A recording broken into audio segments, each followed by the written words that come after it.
365 days చింతాకు కోసుకోవచ్చు. నేను ఇంతకుముందు వీడియోస్లో కూడా చెప్పాను ఎలా అనేసి. నేను ఇంతకుముందు వీడియోస్ చేశాను కూడా. అప్పుడే చూడండి ఎంత అయిందో. దీన్ని ఒక చోట పెడదాం. ఇంకా ఇక్కడంతా ఉంది. ఒక సైడ్ కూడా 10% కూడా ఇంకా కట్ చేయలే, చాలా వచ్చేసింది.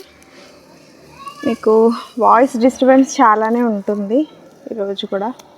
ఎడిటింగ్ చూసుకుంటాను, ఇంకా మరీ కాలేదు అంటే ఇంకా నా మాటలంతా కట్ చేసి వాయిస్ ఓవర్ ఇచ్చేస్తా. సో చింతాకు ఇంతకుముందు బ్లాక్ టబ్లో వేసి చూపించాను పాతింట్లో ఉన్నప్పుడు. ఒక 2 years బ్యాక్ అనుకుంటా, 1.5 year అయింది. పాతింట్లో ఉన్నప్పుడు 100 రూపీస్ టబ్లో మొత్తం చింత గింజలు ఉంటాయి కదా,